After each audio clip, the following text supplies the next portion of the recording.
আমি অর্কপ্রভু। আজকে এসছি নতুন ক্লাসে। তো আজকে আমরা ডিসকাস করব নিউট্রিয়েন্টসের ব্যাপারে। তো নিউট্রিয়েন্টস কি? Nutrients are the compounds in food that provide us with energy that facilitates repair and growth and helps to carry out different life processes. তার মানে কী হচ্ছে, নিউট্রিয়েন্টস হচ্ছে এমন কিছু যৌগ বা যৌগিক পদার্থ যেগুলো খাবারের মধ্যে থাকে, আর সেগুলো কি করে না আমাদেরকে এনার্জি সাপ্লাই দেয়, মানে আমাদের শরীরে যে শক্তি সরবরাহ করে, আর আমাদের কি করে না আমাদের শরীরের যে বৃদ্ধি এবং যে ক্ষয় পূরণ সেই জিনিসটাকে ফ্যাসিলিটেট করে, এবং আমাদের শরীরের যে বিভিন্ন শারীরবৃত্তীয় প্রক্রিয়াগুলো আছে সেইগুলো যাতে সচলভাবে মানে ঠিকভাবে চলে সেটার জন্য কিন্তু সাপোর্ট করে। তার মানে নিউট্রিয়েন্টস কি হচ্ছে, নিউট্রিয়েন্টস হচ্ছে গিয়ে মানে এমন একটা যৌগ যেটা খাবারের মধ্যে থেকে কি করে না আমাদেরকে এনার্জিও দিচ্ছে, প্লাস আমাদেরকে বিভিন্ন রকম সাপোর্টও দিচ্ছে, যার ফলে আমরা আমাদের লাইফ প্রসেসেসগুলো কন্ট্রোল হচ্ছে, আর তার সাথে কি হচ্ছে না আমাদের শরীরের যে বৃদ্ধি ক্ষয়পূরণ এইগুলো হচ্ছে। তো কি বলছে না, not all nutrients provide energy but are necessary for some form or the other. This nutrients are divided into two categories. মানে কি বলছে যে সব ধরনের নিউট্রিয়েন্ট সবাই কিন্তু এনার্জি দেয় না, কিছু কিছু আছে যারা এনার্জি দিচ্ছে, আবার কিছু কিছু আছে যা শরীরটাকে আমাদের প্রোটেক্ট করতে কাজে লাগছে। তো এইভাবে নিউট্রিয়েন্টসের ভাগ আছে। তো এখানে প্রথমে একটা জিনিস বলতে হয় যে ফুড কি, মানে নিউট্রিয়েন্টস বলতে গেলে প্রথমে বলতে হবে আমাকে নিউট্রিশন কি, আর তারপরে বলতে হবে ফুড কি। তো নিউট্রিশন কি যদি বলি, তাহলে নিউট্রিশন হচ্ছে গিয়ে মানে এমন একটা পদ্ধতি, এটা আমাদের একটা ফিজিওলজিক্যাল একটা প্রসেস, একটা শারীরবৃত্তীয় প্রক্রিয়া। ওটা কি হচ্ছে না, যে প্রক্রিয়ায় আমাদের মানে খাদ্য গ্রহণ, পরিপাক, শোষণ, আত্তীকরণ, বহিষ্করণ, এরকম বিভিন্ন প্রসেসের মধ্যে দিয়ে কী হচ্ছে না আমাদের মানে মানে শরীর কী করছে, তার প্রয়োজনীয় শক্তি অর্জন করছে, এবং দেহের ক্ষয়পূরণ, বৃদ্ধি, বিকাশ ইত্যাদি হচ্ছে, এবং রোগ প্রতিরোধের ক্ষমতা গড়ে উঠছে। এই পুরো প্রসেসটা কমপ্লিট করছে। তো এটা যে প্রক্রিয়ায় হচ্ছে সেইটাকে বলা হচ্ছে পুষ্টি বা নিউট্রিশন। তো এবারে নিউট্রিশনে যারা হেল্প করছে তারা হচ্ছে নিউট্রিয়েন্টস। তো প্রথমে বলতে হয় যে নিউট্রিয়েন্টসের মধ্যে ফুড অর্থাৎ খাদ্য। তো খাদ্য জিনিসটা কি না, খাদ্য জিনিসটা হচ্ছে কি মানে যে সকল জিনিস আমরা যদি খাই বা আমরা গ্রহণ করি, তাহলে আমাদের শরীরে কি হবে, পুষ্টিও হবে, আমাদের শরীরে বৃদ্ধিও ঘটবে, এছাড়া আমাদের যে তাপ শক্তি উৎপাদন এটাও হবে, এবং রোগ প্রতিরোধের ক্ষমতাও আমরা অর্জন করতে পারবো। সেই জিনিসটাকে আমরা বলবো কি না খাদ্য বা ফুড। এই যে এখন বলছে যে এই যে করোনা ভাইরাস ডিজিজের যে সংক্রমণটা ছড়াচ্ছে কোভিড-19, তো এখানে কি বলছে না ইমিউনিটি গেইন করো, ইমিউনিটি অর্থাৎ অনাক্রম্যতা শরীরে তৈরি করো। ইমিউনিটি যত বেশি বাড়ানো যায় তত বেশি কী হবে না রোগ প্রতিরোধ ক্ষমতা গড়ে উঠবে, এবং কী হবে না আমরা এই ভাইরাসটাকে আমরা হারাতে পারবো। তো এখন কি না এই ইমিউনিটি তৈরি করতে গেলে ভালো প্রোটিনযুক্ত খাবার এবং ভিটামিন ইত্যাদি খাওয়াটা কিন্তু মানে অত্যন্ত প্রয়োজনীয়, কেননা আমরা যদি ঠিকঠাক করে আমাদের নিউট্রিয়েন্টসগুলো আমরা শরীরে না নিই, তাহলে আমাদের কিন্তু ইমিউনিটি গড়ে উঠবে না, এবং আমরা মানে বিভিন্ন ভাইরাস, ব্যাকটেরিয়া ইত্যাদির বিরুদ্ধে কিন্তু আমরা ফাইট করতেও পারবো না। তো কি হচ্ছে না এটা হলো খাদ্য। তো এবার কি হচ্ছে না খাদ্যের মধ্যে আবার ভাগ আছে, মানে দু ধরনের খাদ্য হয়, যে ফুড, যেটা ফুড মানে যে বা খাবার, তার মধ্যে আবার দু ধরনের হয়। দু ধরনের কীরকম, একটা হচ্ছে না দেহ পরিপোষক, আর একটা হচ্ছে দেহ সংরক্ষক। তো দেহ পরিপোষকটা কীরকম, ওটা হচ্ছে প্রক্সিমেট প্রিন্সিপালস অফ ফুড, আর দেহ সংরক্ষকটা কি না প্রোটেক্টিভ প্রিন্সিপালস অফ ফুড। তো দেহ পরিপোষক অর্থাৎ প্রক্সিমেট প্রিন্সিপালস মানে ওটা কী করে, দেহ পরিপোষকটা কী করে না দেহ পরিপোষকটার কাজ হচ্ছে কি মেইনলি যে শরীরের গঠন মানে বৃদ্ধি, বিকাশ, এছাড়া শরীরের মধ্যে যে সকল ক্ষয় ঘটে সেই ক্ষয় পূরণ করা, এই সকল কাজগুলো করে কে না দেহ পরিপোষক খাদ্য। মানে এগুলা মেইনলি এনার্জি প্রডিউস করছে, প্লাস আমাদের দেহের ক্ষয়পূরণ করছে, প্লাস দেহের গঠন যে বিভিন্ন বৃদ্ধি করতে হবে তো সেই বৃদ্ধি ঘটাচ্ছে, বিকাশ ঘটাচ্ছে, এনার্জি সাপ্লাই দিচ্ছে, এই সবগুলো করছে কিনা দেহ পরিপোষক খাদ্য বা প্রক্সিমেট প্রিন্সিপালস অফ ফুড। মানে এগুলো হচ্ছে খাবারের মূল উপাদান বা মুখ্য উপাদান। এর মধ্যে কারা পড়ে না, এর মধ্যে পড়ে কার্বোহাইড্রেট বা শর্করা, প্রোটিন বা আমিষ জাতীয় খাদ্য, আর ফ্যাট বা লিপিড যেটাকে স্নেহ পদার্থও বলে। মানে মেইনলি হচ্ছে কি কি তিনটে, কার্বোহাইড্রেট, প্রোটিন আর ফ্যাট। এই তিনটে জিনিস নিয়ে তৈরি হচ্ছে আমাদের কি না দেহ পরিপোষক খাদ্য বা প্রক্সিমেট প্রিন্সিপালস অফ ফুড। আরেকটা এটা একটা হলো, আরেকটা কি না আরেকটা হচ্ছে দেহ সংরক্ষক খাদ্য, সেটা কি না প্রোটেক্টিভ প্রিন্সিপালস অফ ফুড।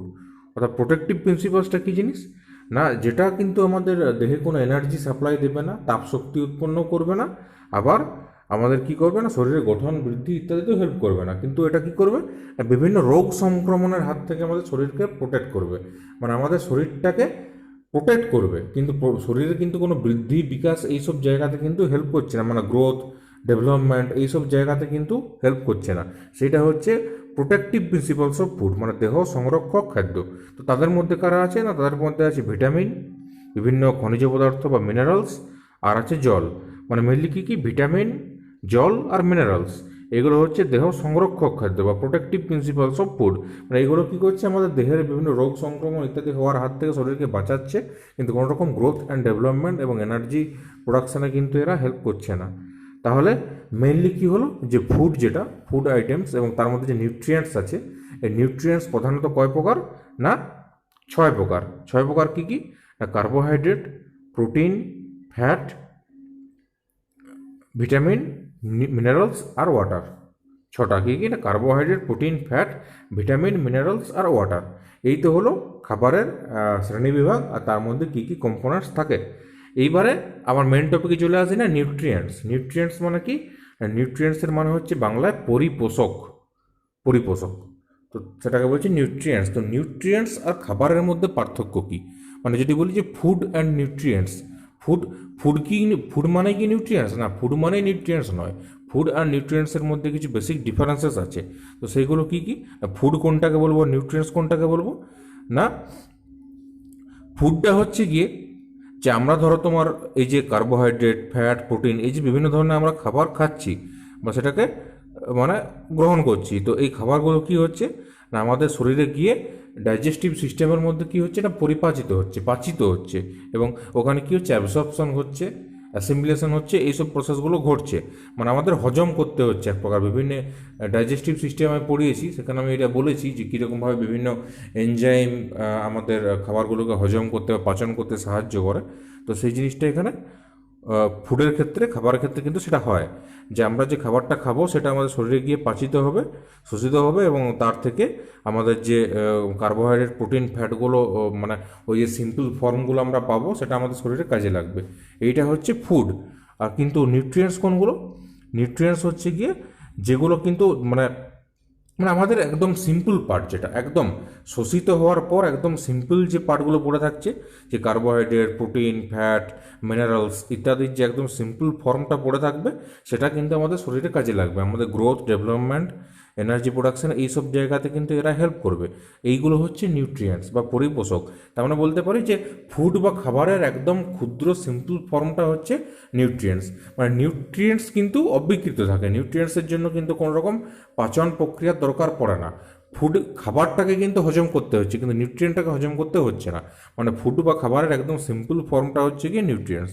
মানে আমরা এটা বলতে পারি যে সব পরিপোষকই খাদ্য, কিন্তু সব খাদ্যই পরিপোষক নয়। অর্থাৎ all nutrients are food, but all food are not nutrients, এই জিনিসটা কিন্তু বলাই যায়।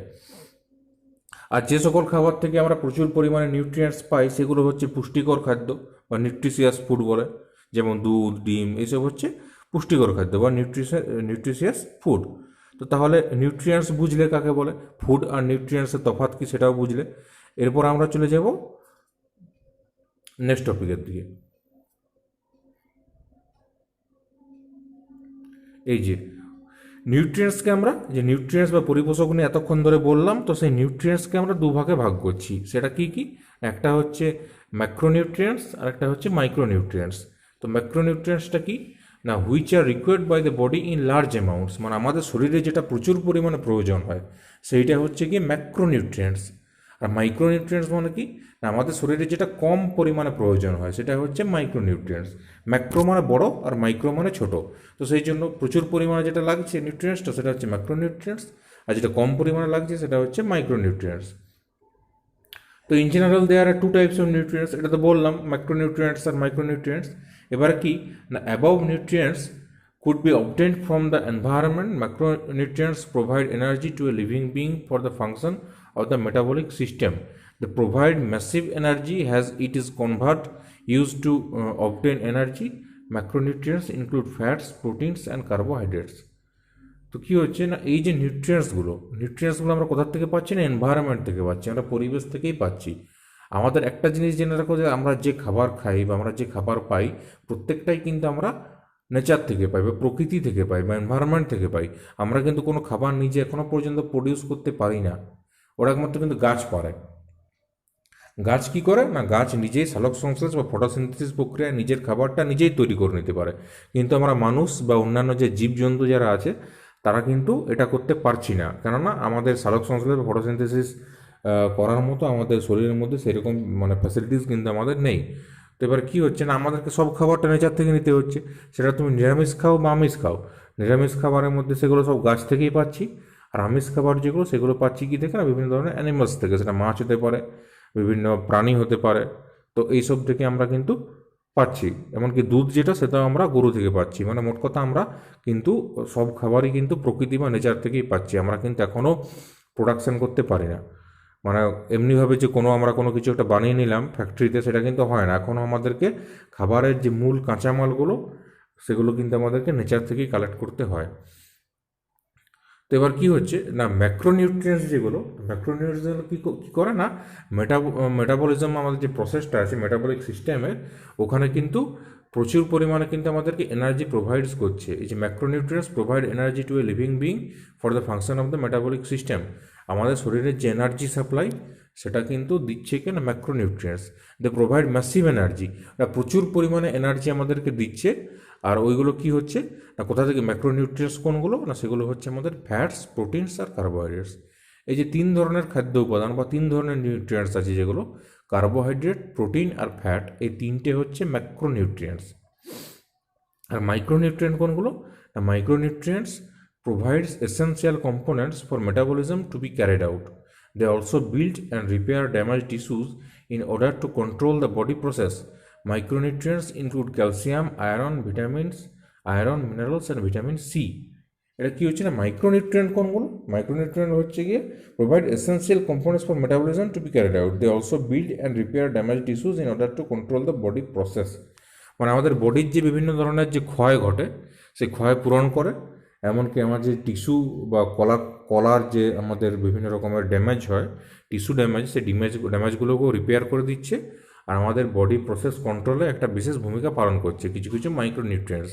তো মাইক্রোনিউট্রিয়েন্টসের মধ্যে কারা আছে না, বিভিন্ন মিনারেলস আছে, যেমন ক্যালসিয়াম আছে, আয়রন আছে, ভিটামিনস আছে, এছাড়া বিভিন্ন মানে মেনলি বিভিন্ন ধরনের মিনারেলস বা খনিজ পদার্থ আছে, এছাড়া আমাদের ভিটামিনস। এছাড়া এই ভিটামিনস আর বিভিন্ন ধরনের মিনারেলস নিয়ে কি হচ্ছে না, মাইক্রোনিউট্রিয়েন্টস গঠিত হচ্ছে। ওই যে বললাম দেহ পরিপোষক খাদ্য আর দেহ সংরক্ষক খাদ্য, মানে এই পরিপোষকের মধ্যে পড়ে যাচ্ছে ম্যাক্রোনিউট্রিয়েন্টসগুলো, আর দেহ সংরক্ষকের মধ্যে পড়ে যাচ্ছে মাইক্রোনিউট্রিয়েন্টসগুলো। মানে মেইনলি মিনারেলস আর ভিটামিনস পড়ে যাচ্ছে মাইক্রোনিউট্রিয়েন্টসের মধ্যে, আর কার্বোহাইড্রেট, প্রোটিন, ফ্যাট পড়ে যাচ্ছে ম্যাক্রোনিউট্রিয়েন্টসের মধ্যে। এবার কি হচ্ছে না, ইম্পর্ট্যান্ট নিউট্রিয়েন্টস ইন ফুড, মানে কি না আমাদের খাবারের মধ্যে বা খাদ্যের মধ্যে কি কি ইম্পর্ট্যান্ট নিউট্রিয়েন্টস থাকে। তো কী কী থাকে, there are several nutrients that cannot be synthesized by the body and have to be taken externally through food. মানে কী হচ্ছে, দেয়ার আর সেভারাল নিউট্রিয়েন্টস, প্রচুর পরিমাণে নিউট্রিয়েন্টস আছে যেগুলো কী হয় না আমাদের বডি সিনথেসাইজ করতে পারে না, মানে আমাদের বডিতে কিন্তু নিউট্রিয়েন্টসগুলো তৈরি করতে পারে না, আমাদেরকে কী করতে হয়, বাইরে থেকে বা পরিবেশ থেকে আমাদেরকে নিতে হয়। কীভাবে নিতে হয় না, খাবারের আকারে আমাদেরকে নিতে হয়। There are several nutrients that cannot be synthesized by the body and have to be taken externally through food. মানে আমাদেরকে খাবারের মাধ্যমেই কিন্তু এই নিউট্রিয়েন্টসগুলো আমাদের শরীরে গ্রহণ করতে হচ্ছে। These are vital for the proper functioning of the body. The important nutrients and their functions include the mentioned below. মানে কী হচ্ছে না, আমাদের বডির যে প্রপার ফাংশনিং, মানে আমাদের শরীরটা যে ঠিকঠাক করে কাজ করবে বা আমরা ঠিকঠাক করে এনার্জি পাবো, আমাদের ঠিকঠাক করে গ্রোথ অ্যান্ড ডেভেলপমেন্টস হবে, সেই সবের কার ওপর ডিপেন্ড করছে না, প্রপার নিউট্রিয়েন্টসের ওপর। মানে ঠিকঠাক করে নিউট্রিয়েন্ট যদি আমরা না খাই আমাদের শরীরে ঠিকঠাক ডেভেলপমেন্ট হবে না। সেই জন্য দেখবে সবাই ডায়েটিশিয়ানদের কাছ থেকে ডায়েট চার্ট নেয়, ডায়েট করে। কেন করে না, আমাদেরকে এমনকি কারো যদি রোগ হয়, বিভিন্ন ধরনের অসুখ হয়, তাও কিন্তু তাকে একটা নির্দিষ্ট ডায়েট ফলো করতে হয়, কারণ নির্দিষ্ট ডায়েট ফলো না করলে কী হবে না, আমরা প্রপার নিউট্রিয়েন্টস পাবো না, ফলে আমাদের কিন্তু অনেক রকমের কমপ্লিকেশনস দেখা দিতে পারে। তো কী হচ্ছে না, মেন নিউট্রিয়েন্টসগুলোর ব্যাপারে আমরা এবারে ডিসকাস করব। এই যে এখানে দেখো, এখানে একটা ছবিতে কিছু এরকম আছে, এই যে এখানে কিছু খাবারের ছবি দেওয়া আছে, এই যে এখানে তো calcium, magnesium, phosphorus, iron, iodine, potassium, এইসব বিভিন্ন ধরনের হাইড্রোজেন এরকম আছে। মানে এই যে এইগুলো হচ্ছে আমাদের যে calcium, magnesium, phosphorus, iron, iodine, potassium, এগুলো হচ্ছে আমাদের বিভিন্ন রকমের কি না নিউট্রিয়েন্টস, মানে minerals.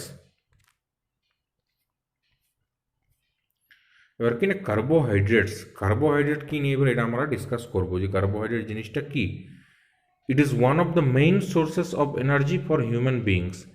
It comprises of three types of carbohydrates and they include fiber, sugar and starch. They are usually low calories and thus help in maintaining a healthy diet.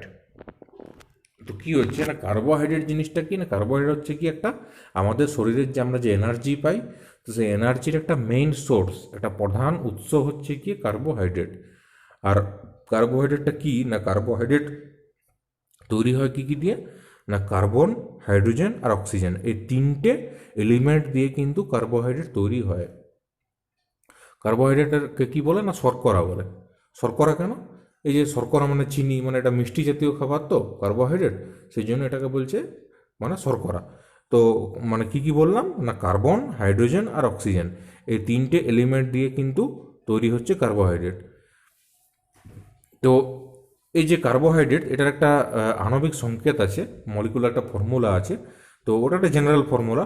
তো সেটা কি হচ্ছে না, CnH2O হোল N, মানে carbon আর H2O, মানে CnH2O whole N, এটা হচ্ছে carbohydrate একটা জেনারেল ফর্মুলা। তো তার মধ্যে সব পড়ে যাচ্ছে, glucose, fructose, galactose, maltose, lactose, এইসব বিভিন্ন তার মধ্যে পড়ে যাচ্ছে। তো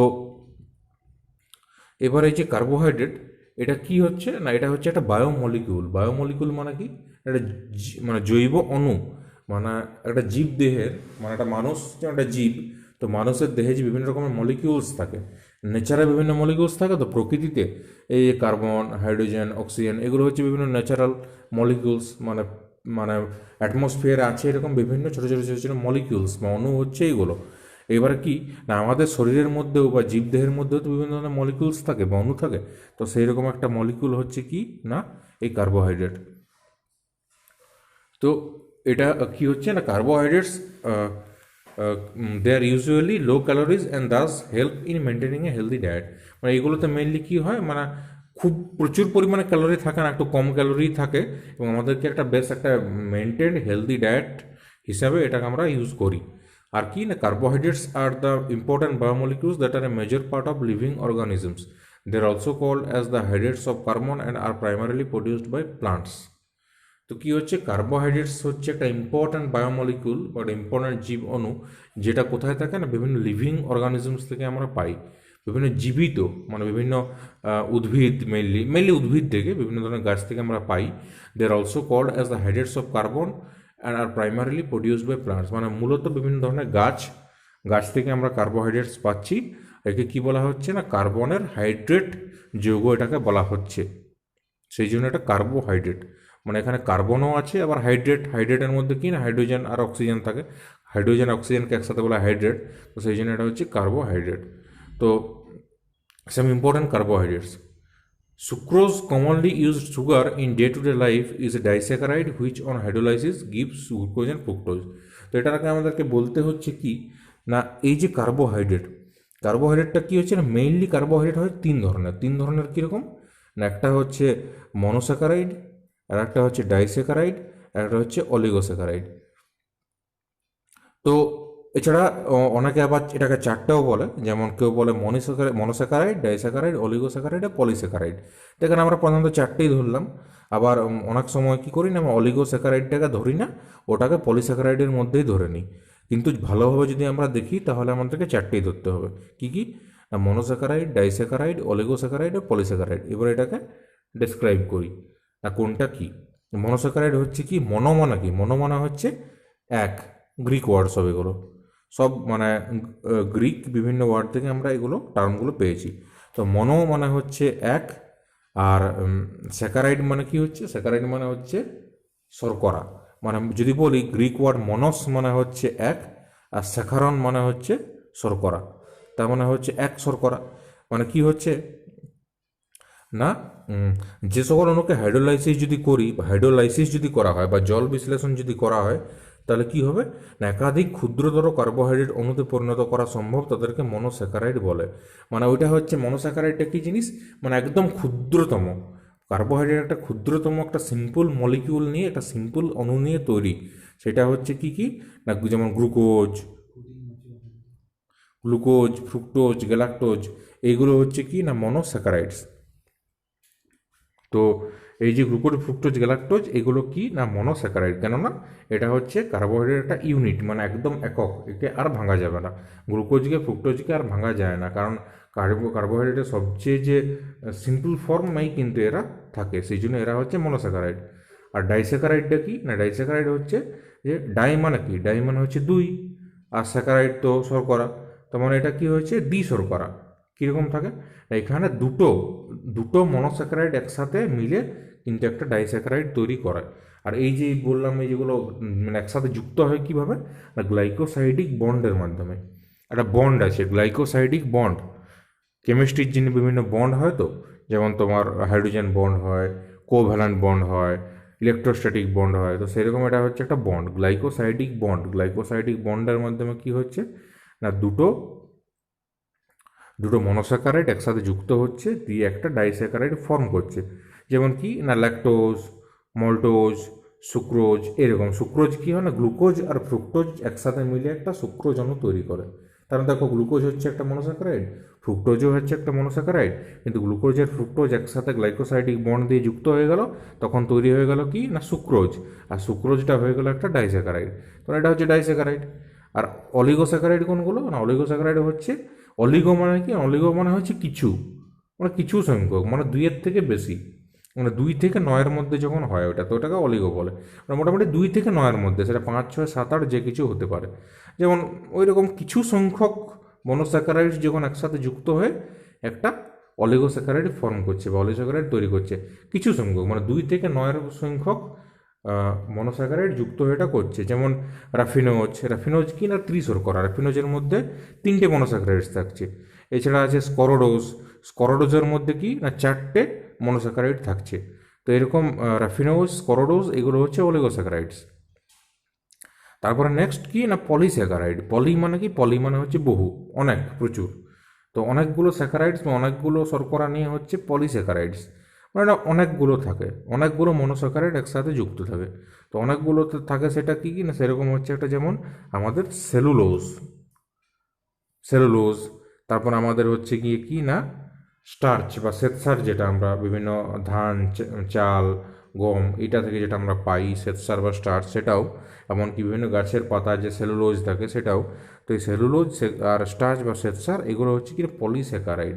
কি না এখানে অনেকগুলো অসংখ্য আমাদের মনোস্যাকারাইড পরপর গ্লাইকোসাইডিক বন্ডের মাধ্যমে যুক্ত হয়ে একটা পলিস্যাকারাইড ফর্ম করে। এছাড়া বিভিন্ন কি হয় না, বিভিন্ন প্রাণীর লিভার আর মাসেলসে কি থাকে না গ্লাইকোজেন জমা হয়ে থাকে, গ্লাইকোজেন। তো এই গ্লাইকোজেনটাও হচ্ছে একটা কি না পলিস্যাকারাইড। তো এই গ্লাইকোজেন থেকে দরকারের সময় কিন্তু গ্লুকোজ পাওয়া যায়।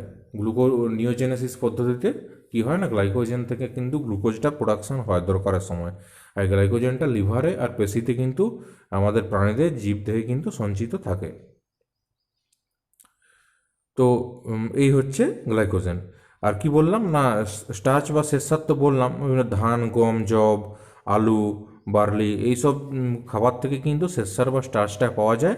আর কি হচ্ছে না, যখন হিট দেওয়া হয় মানে সেদ্ধ যখন করা হয় বা সেদ্ধ করা হলে কি হচ্ছে না, শ্বেতসার জাতীয় যে খাবারটা কিন্তু সহজ পাচ্ছ, মানে আমাদের হজম করতে সুবিধা হচ্ছে। মানে কাঁচা খাবার থেকে সেদ্ধ করে খেলে কি হয়, শ্বেতসারটা হজম করতে সুবিধা হয়। আর সেলুলোজ জিনিসটা কি না, সেলুলোজ হচ্ছে বিভিন্ন চাল, গম, যব এবং বিভিন্ন ধরনের ফল, যেমন বিভিন্ন ফল টল থাকে, যেমন আমাদের তরমুজ টরমুজ, এইসবও কিন্তু সেলুলোজটা থাকে। এই সেলুলোজটা একটা এমন জিনিস, মানে এটাকে কিন্তু আমরা কি করছি না, আমরা মানুষ কিন্তু সেলুলোজটাকে হজম করতে পারি না, কারণ আমাদের সেলুলোজ হজম করার মতো এনজাইম বা উৎসেচক কিন্তু আমাদের শরীরে নেই। এই জন্য আমরা কাঁচা শাকসবজি খেয়ে কিন্তু আমরা হজম করতে পারি না, আমাদেরকে রান্না করে খেতে হয়, কারণ তাপ দিলে কি হয়, সেলুলোজটা নষ্ট হয়ে যায়। কিন্তু কি হচ্ছে না, গরু গরু বা বিভিন্ন যেটা তৃণভোজী প্রাণী আছে, গরু ছাগল, এরা কি করে না, সেলুলোজ, গাছে যে সেলুলোজ থাকে এটাকে হজম করতে পারে, কেননা ওদের সেলুলোজকে ভাঙার মতো উৎসেচক বা এনজাইম কিন্তু ওদের শরীরে থাকে, সেই জন্য ওরা কিন্তু ওটাকে হজম করতে পারছে।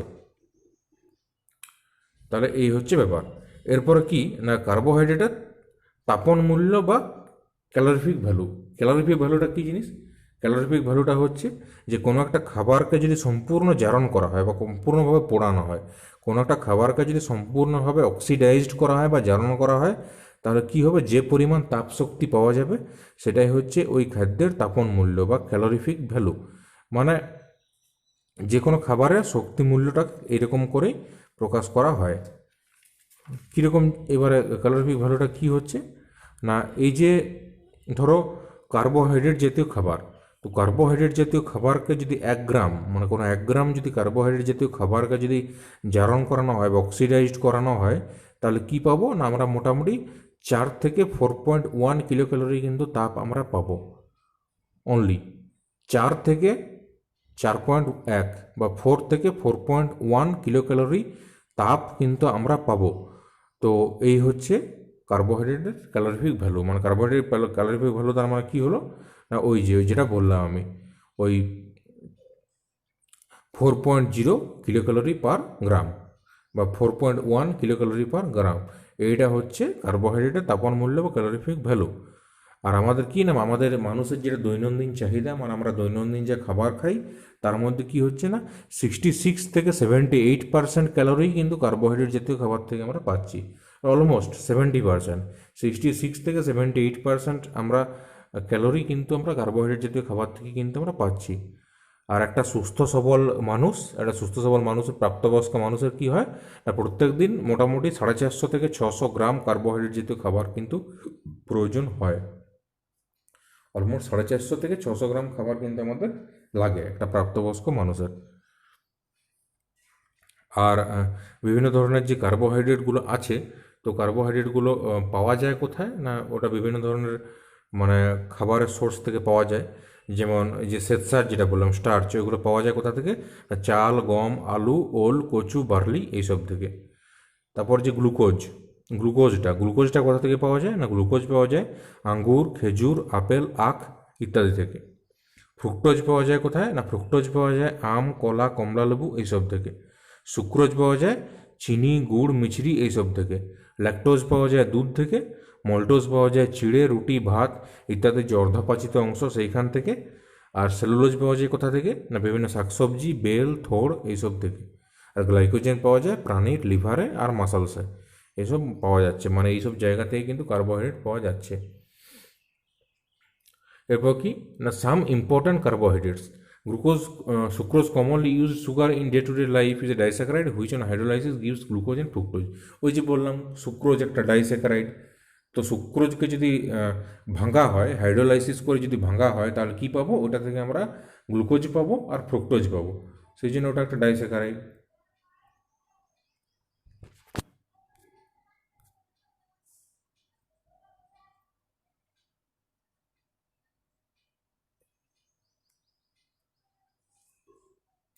এই যে শর্করা বা কার্বোহাইড্রেট, তার মধ্যে যে সিম্পল সুগার বা সরল শর্করা, কম্পাউন্ড সুগার বা যৌগিক শর্করা। তো সিম্পল সুগারের মধ্যে ঢুকে গেল ওই যে মনোস্যাকারাইড, আর এই যৌগিক শর্করার মধ্যে কী আছে না, অলিগোস্যাকারাইড আছে, পলিস্যাকারাইড আছে। ওই যেটা বললাম ওই জিনিসটা এখানে দেখানো হয়েছে।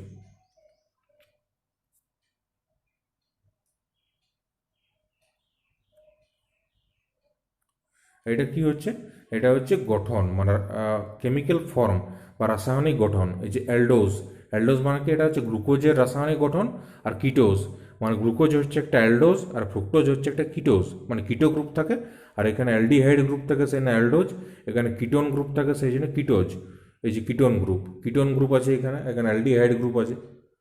মানে যারা সায়েন্স ব্যাকগ্রাউন্ডের স্টুডেন্ট তারা ভালো বুঝতে পারবে এটা, যে এখানে যে অ্যালডিহাইড গ্রুপ আছে, এখানে কিটোন গ্রুপ আছে, সেই জন্য এটা হচ্ছে অ্যালডোজ, এটা হচ্ছে কিটোজ। মানে এইটা হচ্ছে গ্লুকোজের রাসায়নিক সংকেত, আর এটা হচ্ছে ফ্রুক্টোজের রাসায়নিক সংকেত, মানে এইরকমভাবে থাকে।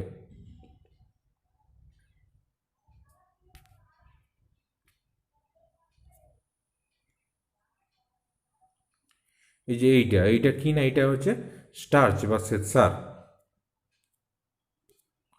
তো স্টার্চ বা শ্বেতসার জিনিসটা কি না, এই যে এরকমভাবে সব কিন্তু থাকছে, এই যে ছোটো ছোটো ছোটো ছোটো মনোস্যাকারাইডের যে ফর্মগুলো আছে, মনোস্যাকারাইডগুলো এইগুলো কিন্তু যুক্ত হচ্ছে কি দিয়ে না, গ্লাইকোসাইডিক বন্ড দিয়ে। এই যে এইগুলো glycosidic bond, glycosidic bond, glycosidic bond, এই যে এটা গ্লাইকোসাইডিক বন্ড, এরকম করে করে যুক্ত হয়ে একটা বিশাল বড় লম্বা চেন তৈরি করছে। এই লম্বা চেনটাই হচ্ছে কি না, এটাই হচ্ছে কিন্তু স্টার্চ বা শ্বেতসার, এরকমভাবে থাকে।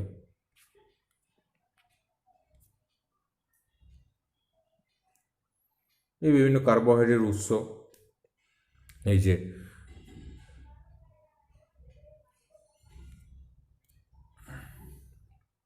যে ময়দা, ভাত, আলু, আখ, ভুট্টা, বিট, আঙ্গুর, পাউরুটি, এগুলো হচ্ছে সব কিনা কার্বোহাইড্রেটের উৎস। এইসব খাবার থেকে কিন্তু আমরা কার্বোহাইড্রেট পাচ্ছি। এখানে ছবিগুলো দেখানো হয়েছে সব।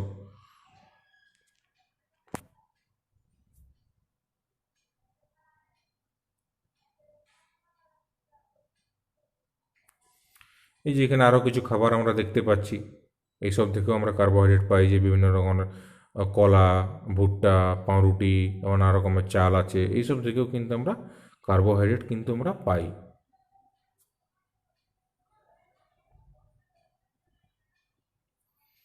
তো এখানে কিছু ওয়ান লাইনার্স পয়েন্টস আছে, যেমন কি না, lactose carbohydrate present in milk. ওই যেটা বললাম যে দুধে কি থাকে না, ল্যাকটোজ থাকে, বিভিন্ন ধরনের কার্বোহাইড্রেট হয়, তো তার মধ্যে ল্যাকটোজ থাকে কোথায় না, দুধে। Glucose, it is a monosaccharides, it can be hydrolyzed further into simpler unit, aldehyde or ketone, present mainly in sweet fruits, ripe grapes, honey, etc. তো গ্লুকোজ হচ্ছে কি না, গ্লুকোজ হচ্ছে একটা মনোস্যাকারাইড। এটাকে কী করছে, ফার্দার হাইড্রোলাইজ করা যায়, মানে it can be hydrolyse further into simpler unit aldehyde আর কিটোন। ওই যে বললাম অ্যালডিহাইড আর কিটোন গ্রুপ তো ওর মধ্যে থাকছে। তো ওটাকে যদি আমি গ্লুকোজটাকে যদি, মানে গ্লুকোজটা হচ্ছে কার্বোহাইড্রেটের সিম্পল ফর্ম, একটা মনোস্যাকারাইড, কিন্তু তারপরেও যদি ওটাকে আমি ভাঙি, তাহলে কি হবে, তাহলে অ্যালডিহাইড কিটোন গ্রুপগুলো আলাদা হয়ে যাবে। ওই যে ফাংশনাল গ্রুপগুলো আছে, সে অ্যালডিহাইড কিটোন গ্রুপগুলো আলাদা হয়ে বেরিয়ে যাবে। তো ওটা প্রেজেন্ট থাকে কোথায় না, বিভিন্ন সুইট ফ্রুটে থাকে, ফলে থাকে, আঙ্গুরে থাকে, হানি, মধু টধু, এইসবে কিন্তু এটা থাকে। তারপরে কি না, গ্যালাক্টোজও হচ্ছে একটা মনোস্যাকারাইড, এটাও হাইড্রোলাইসিসের ফলে পাচ্ছি। আর এটাও কি হচ্ছে, এটা একটা মানে কিন্তু মনোস্যাকারাইড। তারপরে কি না, starch it is a polysaccharide. Starch যেটা বললাম, শেষ দেখালাম ওখানে ছবিটা, ওটা একটা পলিস্যাকারাইড। আর মেইনলি কোথায় পাওয়া যাচ্ছে না, এটা হচ্ছে বিভিন্ন চাল, গম টম এইসব থাকে। আর it acts a storage material in plants, in is an important dietary source for humans. ওই যেটা বললাম, শেষসার বা স্টার্চটা কী হচ্ছে, একটা গাছের ক্ষেত্রে একটা স্টোরেজ, মানে গাছ যে খাবারটাকে ফটোসিনথেসিসের মাধ্যমে খাবার তৈরি করে যে সেটাকে সঞ্চয় করবে, সেটাকে স্টার্চ বা শেষসারের আকারে সঞ্চয় করে। আর যেটা কিন্তু আমাদের মানুষের কাছে একটা ভালো খাবারের সোর্স হিসাবে কিন্তু আমরা এটাকে ধরি। তারপর কিনা cellulose found as abundant organic substances in plants.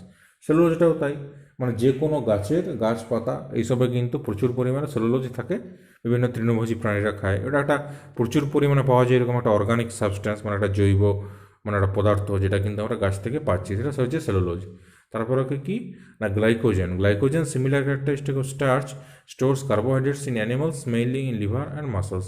ওই যে বললাম গ্লাইকোজেন স্টার্চের মতোই একটা পলিস্যাকারাইড। ওটা কি হচ্ছে, বিভিন্ন অ্যানিমালের শরীরে থাকে, কোথায় থাকে, মেইনলি লিভারে থাকে আর মাসলসে থাকে, মানে লিভার আর মাসলসে কিন্তু ওটা মেইনলি থাকছে। সেটা হচ্ছে আমাদের গ্লাইকোজেন। এরপরে নেক্সট চলে যাব কোথায় না, প্রোটিন। প্রোটিন সম্পর্কে একটু বলতে হচ্ছে, প্রোটিনটা কি। আর একটা জিনিস না, এই যে আমাদের ইয়ে আছে, তো ওই যে আমাদের যে কার্বোহাইড্রেটটা আছে, কার্বোহাইড্রেট সম্পর্কে আমরা বললাম, ওই কার্বোহাইড্রেটের কিছু বেসিক ফাংশনস কিন্তু আমাদেরকে বলতে হবে, যে কার্বোহাইড্রেট আমাদের কী কাজে লাগে। কার্বোহাইড্রেট কী কাজে লাগে সেটা বলে দিই।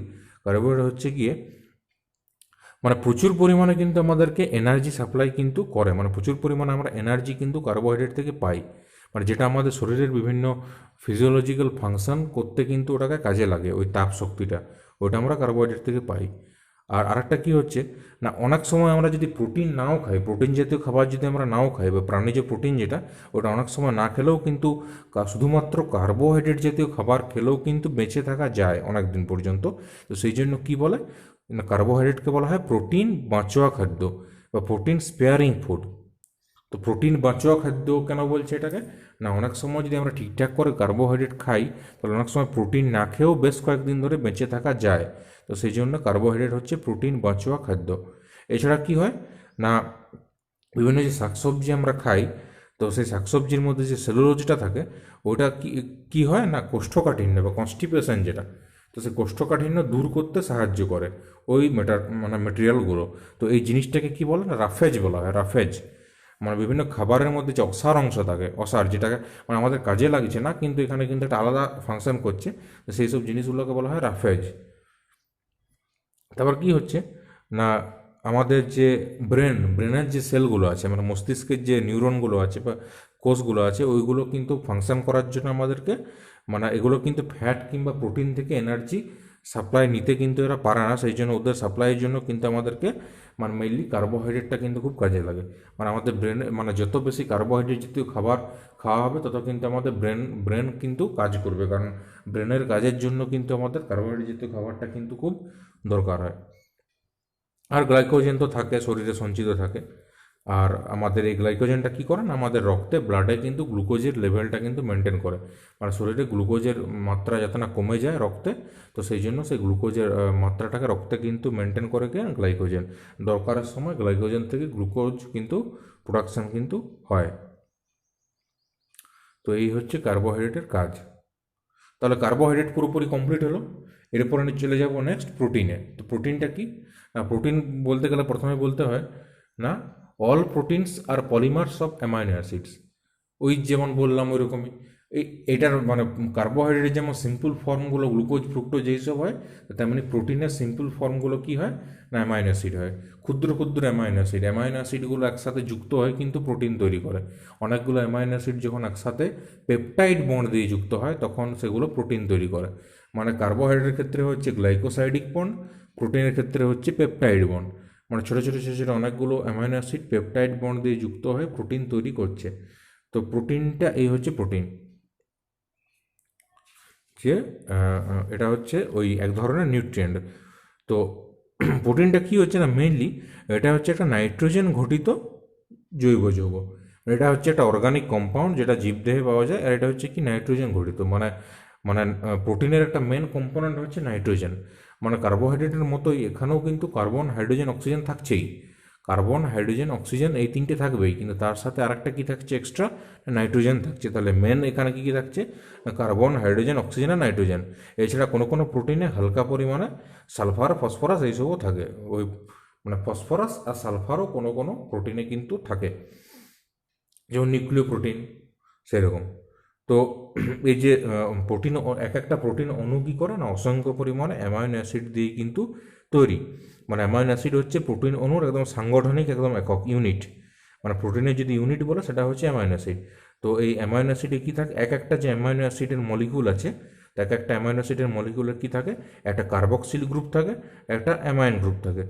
মানে NH2 আর COOH, মানে একটা অ্যামাইনো গ্রুপ থাকে আর একটা হচ্ছে কি না কার্বক্সিল গ্রুপ থাকে।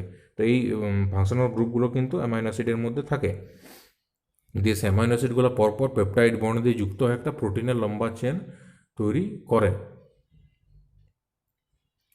তো এবার কি হচ্ছে না, এই যে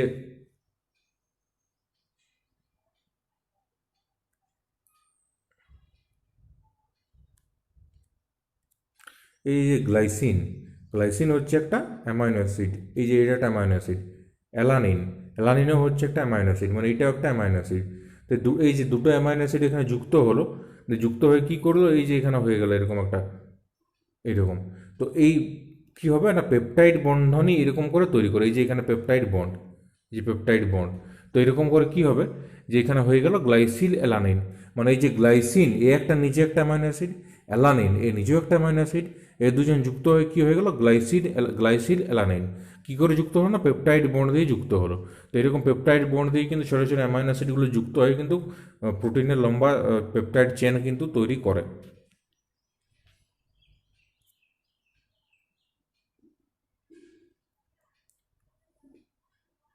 প্রোটিন আর কি হচ্ছে না, protein synthesised in the body are called non essential amino acid. তো অ্যামাইনো অ্যাসিডের মধ্যে কি আছে, এসেন্সিয়াল অ্যামাইনো অ্যাসিডও আছে, নন এসেন্সিয়াল অ্যামাইনো অ্যাসিডও আছে। তা আমাদের কি হচ্ছে না, বডিতে যে প্রোটিন সিনথেসিসটা হচ্ছে আমাদের বডিতে, সেখানে কি হচ্ছে না, the protein synthesis in the body are called non essential amino acid. মানে আমরা কিন্তু এসেন্সিয়াল অ্যামাইনো অ্যাসিডগুলো যেগুলো, কিন্তু সেগুলো কিন্তু আমরা বডিতে সিনথেসাইজ করতে পারি না, মানে বডিতে আমরা ওইগুলোকে সংশ্লেষ করতে পারি না। তো এসেন্সিয়াল অ্যামাইনো অ্যাসিডগুলোকে কিন্তু আমরা নেচার থেকেই খাবারের মধ্যে দিয়ে নিতে হয়, সেই জন্য ওগুলো হচ্ছে এসেন্সিয়াল অ্যামাইনো অ্যাসিড। আর বাকি বডিতে সংশ্লেষ করি সেগুলো নন এসেন্সিয়াল অ্যামাইনো অ্যাসিড।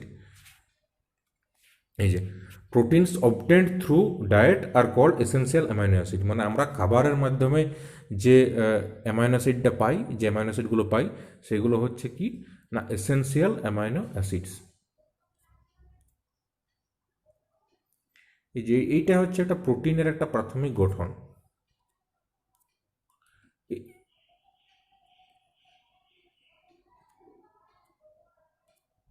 এই যে প্রোটিনের একটা প্রাথমিক গঠন, এই কি হচ্ছে না, এইরকম করে করে সব অ্যামাইনো অ্যাসিডগুলো আছে।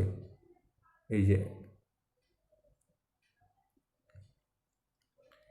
এই যে এটা সি টার্মিনাল, এটা হচ্ছে এন টার্মিনাল, মানে এই দিকটাতে যেহেতু অ্যামাইনো গ্রুপটা আছে, নাইট্রোজেন আছে সেই জন্য, আর এখানে কার্বক্সিল গ্রুপের দিকটা সেই জন্য এটা সি টার্মিনাল। আর এখানে মাঝে যে ছোটো ছোটো peptide bond, peptide bond, peptide bond এই লেখা আছে, এগুলো কী করছে না অ্যামাইনো অ্যাসিডগুলোকে যুক্ত করে রেখেছে, যেটা লম্বা চেন তৈরি করেছে। ট্রেনের বগিগুলো, ট্রেনের যে বিভিন্ন বগিগুলো যেমন একসাথে যুক্ত থাকে, সেরকম অ্যামাইনো অ্যাসিডগুলো ছোটো ছোটো করে পেপটাইড বন্ড দিয়ে যুক্ত করে কিন্তু লম্বা প্রোটিনের চেনটা কিন্তু তৈরি করছে।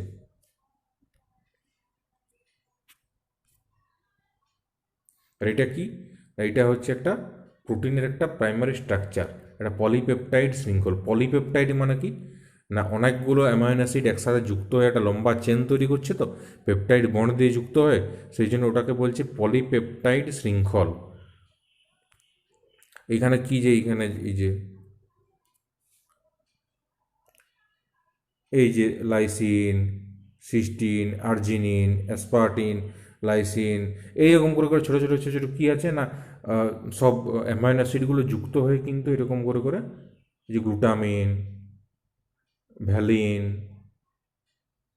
তো এইরকম করে কি হচ্ছে না এই যে গ্লাইসিন, এরকম করে ছোটো ছোটো ছোটো সব অ্যামাইনো অ্যাসিডগুলো যুক্ত হয়ে কিন্তু লম্বা প্রোটিনের চেনটা কিন্তু তৈরি করছে, একটা পলিপেপটাইড চেন কিন্তু তৈরি করছে।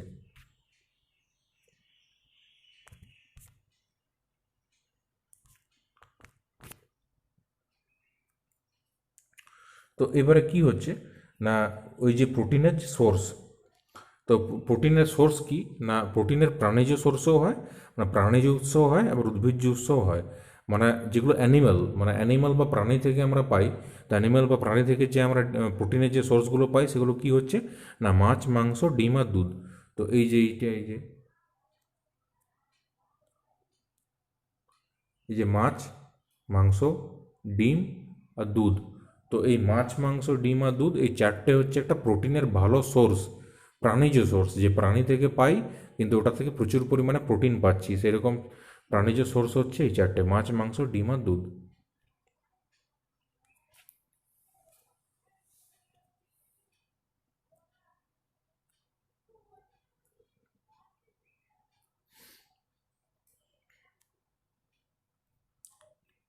তো এই যে এখানেও আছে, এই যে দুধ আছে, ডিম আছে, মাছ আছে, মাংস আছে, চিংড়ি, তো এরকম আছে সব, মানে আর কি এগুলো হচ্ছে বেসিক সোর্স, মানে যেগুলো থেকে কিন্তু প্রাণীজ প্রোটিন বা অ্যানিমাল প্রোটিন কিন্তু আমরা পাই।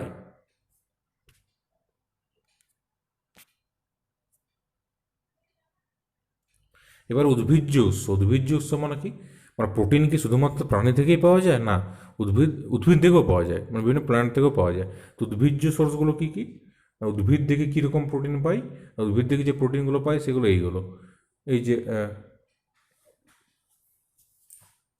সয়াবিন থেকে পাচ্ছি, বিভিন্ন ধরনের ডাল থেকে পাচ্ছি, যেমন মুসুরের ডাল একটা কিন্তু খুব ভালো প্রোটিনের সোর্স। তারপরে এই যে গম থেকেও পাই।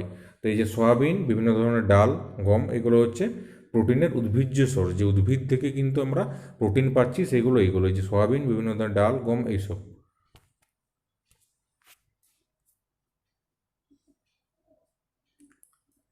এই বিভিন্ন উদ্ভিজ্জ সোর্স, বিভিন্ন ধরনের ডাল ফাল আছে, এখানে বাদাম আছে, এইসব আছে, মানে যেগুলো থেকে আমরা আর কি প্রোটিনটা পাচ্ছি, মানে উদ্ভিদ থেকে, উদ্ভিজ্জ সোর্স এগুলো প্রোটিনের।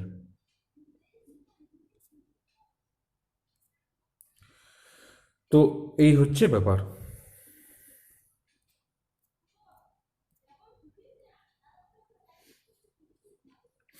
তো কি হচ্ছে না, প্রোটিন মেইনলি দু ধরনের হয়। একটা হচ্ছে কি কি, এটা মানে এটা হচ্ছে সোর্সের উপর ডিপেন্ড করে দু রকম পেলাম, একটা প্রাণীজ সোর্স পেলাম আর একটা উদ্ভিজ্জ সোর্স পেলাম। আর ক্লাসিফিকেশন যদি করি তো অ্যামাইনো অ্যাসিডের উপর ডিপেন্ড করে কি কি হবে, একটা হবে ফার্স্ট ক্লাস প্রোটিন আর একটা হবে সেকেন্ড ক্লাস প্রোটিন, মানে প্রথম শ্রেণীর প্রোটিন আর দ্বিতীয় শ্রেণীর প্রোটিন। তো প্রথম শ্রেণীর প্রোটিন কোনগুলো? প্রথম শ্রেণীর প্রোটিন কোনগুলো?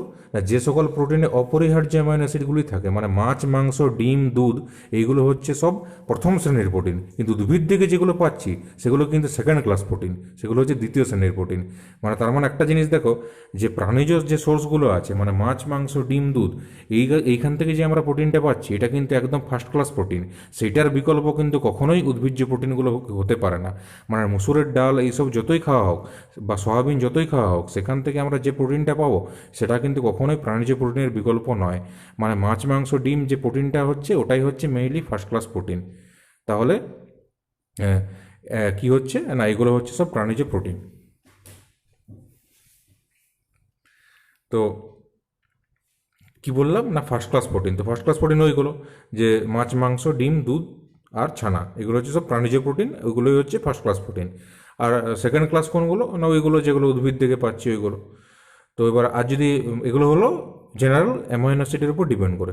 এরপর কী হবে না, রাসায়নিক গঠন, রাসায়নিক গঠন বা কেমিক্যাল ফর্মের উপর ডিপেন্ড করে যদি আমরা প্রোটিনের ভাগ করি তাহলে কী কী হবে, তিন ভাগে হবে।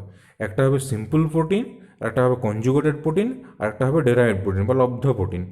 তো সরল প্রোটিন কোনগুলো, মানে যেন শুধুমাত্র অ্যামাইনো, অন্য কোনো কিছু থাকবে না, অন্য কোনো কিছু থাকবে না, শুধুমাত্র অ্যামাইনো অ্যাসিড দিয়ে তৈরি হবে, সেইগুলো হবে সরল প্রোটিন। যেমন অ্যালবুমিন, ডিমের যে সাদা অংশ অ্যালবুমিন থাকে ওইটা, ডিমে দুধে পাওয়া যায় যেটা গ্লোবিউলিন, চুলে পাওয়া যায় স্ক্লেরোপ্রোটিন। তো অ্যালবুমিন, গ্লোবিউলিন, স্ক্লেরোপ্রোটিন এগুলো হচ্ছে সব সরল প্রোটিন বা সিম্পল প্রোটিন। আর কনজুগেটেড প্রোটিন কোনগুলো না, অন্য কোনো কিছুর সাথে যুক্ত হবে, অন্য কোনো জৈব বা অজৈব অংশের সাথে যখন প্রোটিনের অ্যামাইনো অ্যাসিডটা যুক্ত হবে তখন সেটা হবে যুগ্ম প্রোটিন। যেমন কি না, নিউক্লিয় protein, lipoprotein, haemoglobin, haemocyanin, phosphoprotein, এইসব। এই যে এক্সট্রা অংশটা সেটাকে প্রস্থেটিক গ্রুপ বলছে, মানে একটা এক্সট্রা অংশ প্রোটিনের সাথে ঢুকে আছে ওটা প্রস্থেটিক গ্রুপ। নিউক্লিয় প্রোটিন, ওটা প্রোটিনের সাথে নিউক্লিক অ্যাসিড থাকে। লাইপোপ্রোটিন কী হচ্ছে, প্রোটিনের সাথে লিপিড বা ফ্যাট থাকছে। হিমোগ্লোবিন কী হচ্ছে, প্রোটিনের সাথে আয়রন থাকছে। আর হিমোসায়ানিন কী হচ্ছে না, প্রোটিনের ওটা হচ্ছে মানে হিমোসায়ানিন, ফসফোপ্রোটিনও তাই হচ্ছে, ফসফোপ্রোটিনও কিন্তু প্রোটিনের সাথে ফসফরাস থাকছে। তো এরকমভাবে কিন্তু এক্সট্রা জিনিস থাকছে, এই জন্য এগুলো হচ্ছে কনজুগেটেড বা যুক্ত প্রোটিন। আর লব্ধ প্রোটিন কোনগুলো, ডেরাইভড প্রোটিন বা লব্ধ প্রোটিন কোনটা না, যেটা হচ্ছে না সরল প্রোটিন আর যুগ্ম প্রোটিন থেকেই উৎপন্ন হয় বিভিন্ন ধরনের প্রক্রিয়ার মাধ্যমে, সেগুলো হচ্ছে ডেরাইভড প্রোটিন। বা নানা রকম ভৌত রাসায়নিক বিক্রিয়ার ফলে কি হচ্ছে না, সিম্পল প্রোটিন বা সরল প্রোটিন আর যুগ্ম বা কনজুগেটেড প্রোটিন থেকে বিভিন্ন প্রসেসের মাধ্যমে যে সকল প্রোটিনগুলো আমরা উৎপন্ন করি বা পাচ্ছি সেগুলো হচ্ছে ডেরাইভড প্রোটিন। যেমন পেপটোন, পেপটাইড, এইসব হচ্ছে সব ডেরাইভড প্রোটিন।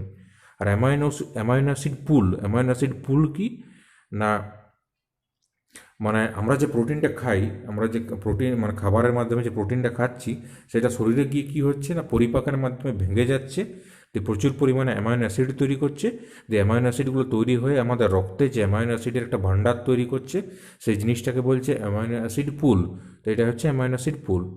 আর এসেনশিয়াল অ্যামাইনো অ্যাসিড তো বললাম যে যেগুলো আমরা পরিবেশ থেকেই পাই, একমাত্র শরীরে তৈরি করতে পারি না, ওইগুলো হচ্ছে এসেনশিয়াল অ্যামাইনো অ্যাসিড। যেমন leucine, isoleucine, lysine, valine, phenyl alanine, tryptophan, methionine, threonine, এগুলো সব হচ্ছে আমাদের এসেনশিয়াল অ্যামাইনো অ্যাসিড। আর প্রোটিনের ক্যালোরিফিক ভ্যালু কি না, প্রোটিনের যেটা তাপন মূল্য সেটা হচ্ছে কি না 4.3 থেকে 4.1 কিলো ক্যালোরি পার গ্রাম। মানে 1 গ্রাম প্রোটিনকে দহন করালে বা পোড়ালে মোটামুটি 4.3 থেকে 4.1 কিলো ক্যালোরি হিট কিন্তু আমরা পাই। আর একটা সুস্থ প্রাপ্তবয়স্ক মানুষের প্রত্যেক দিন প্রায় 100 থেকে 150 গ্রাম প্রোটিন কিন্তু প্রয়োজন হয়। মানে অলমোস্ট 100 থেকে 150 গ্রাম প্রোটিন জাতীয় খাদ্য কিন্তু একটা সুস্থ প্রাপ্তবয়স্ক লোকের কিন্তু প্রত্যেক দিন প্রয়োজন হচ্ছে। আর কি হচ্ছে না, আমাদের প্রোটিন জাতীয় খাদ্যের প্রয়োজন কি, আমাদের শরীরে প্রোটিন জাতীয় খাদ্যের প্রয়োজন হচ্ছে এইগুলোই না, আমাদের শরীরের যে ক্ষয়পূরণ, বিভিন্ন কলাকোষের ক্ষয়পূরণ, এছাড়া আমাদের গ্রোথ মানে বৃদ্ধির জন্য প্রোটিন দরকার, আমাদের শরীরের গঠনের জন্য প্রোটিন দরকার। সেই জন্য প্রোটিনকে কি বলে না, বডি বিল্ডিং ফুড বা দেহ গঠনকারী খাদ্য বলে।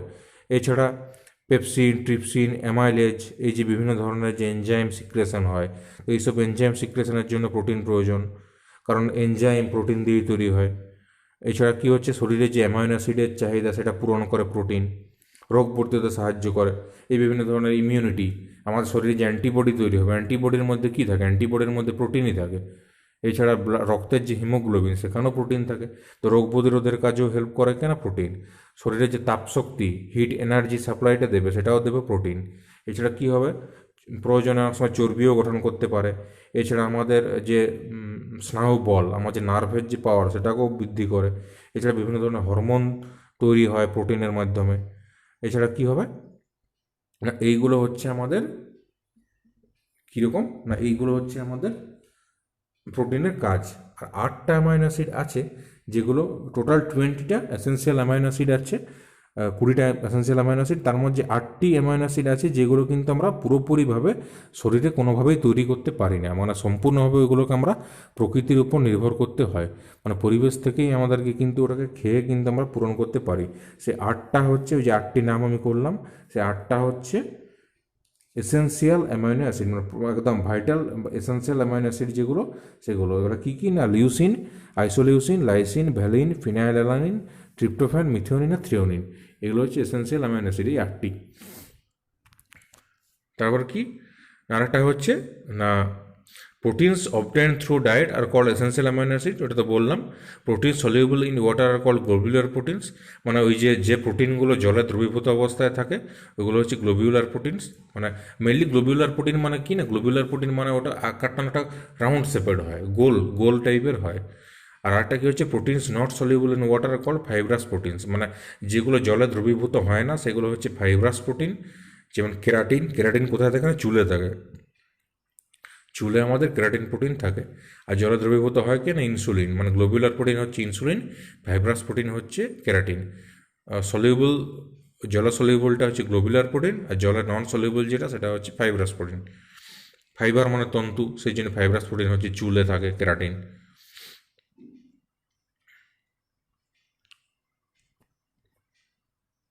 এরপরে কি না, এরপরে চলে যাচ্ছি ভিটামিনসে।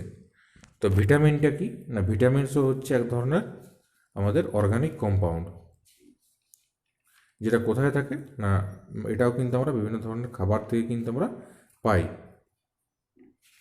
তো কি না, vitamins are organic compound required by the body to perform biological functions for growth and maintenance of the organism. মানে কি, ভিটামিন হচ্ছে এমন এক ধরনের অর্গানিক কম্পাউন্ড যেটা কি হচ্ছে না, আমাদের required by the body to perform biological functions for growth and maintenance of the organism, মানে আমাদের শরীরে বিভিন্ন রকম প্রোটেকশনের কাজে লাগে, আর সেটার কাজে লাগে ভিটামিন। আর মানে আমাদের ভিটামিনটা কি করে না, ভিটামিনটা আমাদের মেইনলি হচ্ছে খাদ্য প্রাণ, মানে আমাদের শরীরকে কি করে না, বিভিন্ন বিভিন্ন ধরনের ফাংশন করতে হেল্প করে, স্বাভাবিক পুষ্টি বা রোগের হাত থেকে রক্ষা, এইসব কাজে কিন্তু আমাদের ভিটামিনটা কিন্তু হেল্প করছে। মানে ওটা কিন্তু কোনো দেহ পরিপোষক খাদ্য নয়, কিন্তু ওটা কিন্তু আমাদের লাগে। তো সেই ভিটামিনটা কে প্রথম আবিষ্কার করেন, আবিষ্কার করেছিলেন আমাদের বিজ্ঞানী হপকিন্স, আর সেটাকে নামকরণ কে করেন না, বিজ্ঞানী ক্যাসিমির ফাঙ্ক। তো 1911 খ্রিস্টাব্দে বিজ্ঞানী ক্যাসিমির ফাঙ্ক নামকরণ করেন ভিটামিন, আর সেটা আবিষ্কার করেছিলেন বিজ্ঞানী হপকিন্স। তো এই হচ্ছে ভিটামিনস। তো ভিটামিনস কি হচ্ছে না, vitamins are generally classified as fat soluble vitamins are water soluble vitamins. মানে ভিটামিনকে প্রধানত দুভাগে ভাগ করা যায়, মানে ওটা হচ্ছে একটা কি ফ্যাট সলিউবল, মানে যেটা ফ্যাটে দ্রাব্য, আর একটা হচ্ছে জলে দ্রাব্য। তো ফ্যাটে দ্রাব্য কোনগুলো,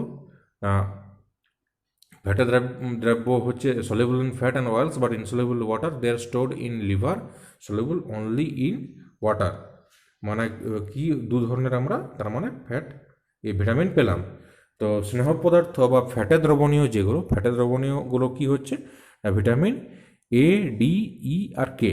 তো ভিটামিন এ, ডি, ই, কে এইগুলো হচ্ছে কি না জলে দ্রবীভূত হয় না, এগুলো শুধুমাত্র ফ্যাটে দ্রবীভূত হয়। এছাড়া ইথার, ক্লোরোফর্ম ইত্যাদিতেও দ্রবীভূত হয়। এগুলো হচ্ছে ফ্যাট সলিউবল ভিটামিন। আর জলে দ্রবণীয় ভিটামিন কোনগুলো?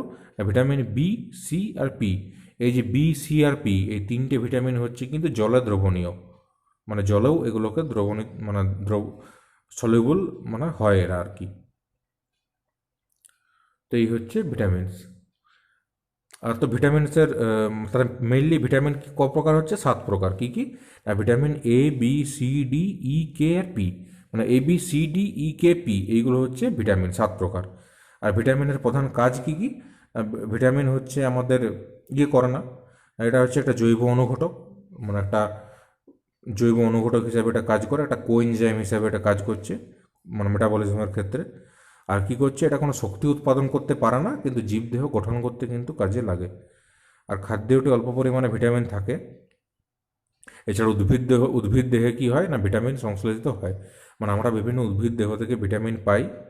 আর কি হচ্ছে না ওই যে বললাম যে ভিটামিন অনেক সময় কি হয় না অল্প পরিমাণে দেহে সঞ্চিত থাকে, লিভারে বা চামড়ার নিচে। এছাড়া অ্যাড্রিনাল কর্টেক্সে ভিটামিন সি থাকে, এরকম করে ভিটামিন সঞ্চিত থাকে। আর কিছু কিছু ভিটামিন আমাদের জীবদেহ কিন্তু মানে প্রাণীদেহ কিন্তু সঞ্চিত হয়। তো এই হচ্ছে আমাদের ভিটামিন। তো ভিটামিন নিয়ে কী হবে না, ভিটামিন নিয়ে পরে একটা আলাদা ক্লাসে শুধুমাত্র ভিটামিন নিয়ে ফার্দার ডিসকাশনস হবে। আজকে এখানে জাস্ট এইটুকুই বলা হচ্ছে। তারপর কি না ফ্যাট, ফ্যাট সম্পর্কে বলতে হবে এবারে। তো ফ্যাটটা কী জিনিস এবার আমরা সেটা নিয়ে ডিসকাস করব। তো ফ্যাট কি হচ্ছে না, it is one of the most important sources of calories. কীরকম না, আমাদের শরীরে যে ক্যালোরি বা আমাদের শরীরে যে আমরা এনার্জি পাই, এনার্জির একটা বিশাল বড় সোর্সকে, বিশাল বড় সোর্স হচ্ছে গিয়ে ফ্যাট। কীরকম না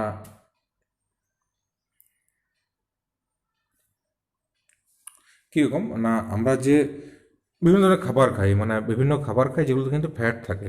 যেমন ধরো ঘি, মাখন, তেল, নারকেল, বাদাম, এই যে এইসব খাবারগুলো আছে, এইসব খাবারে কী হয় না ফ্যাট বা স্নেহ জাতীয় পদার্থের কিন্তু পরিমাণটা কিন্তু অনেক বেশি পরিমাণে কিন্তু থাকে, এবং সেখান থেকেই কিন্তু আমরা আমাদের ফ্যাটের প্রয়োজনটা আমরা কিন্তু মেটাতে পারি। তো ফ্যাট মেনলি কী কী দিয়ে তৈরি হয় না, ফ্যাট তৈরি হয় তিনটে জিনিস দিয়ে, কার্বন, হাইড্রোজেন আর অক্সিজেন দিয়ে।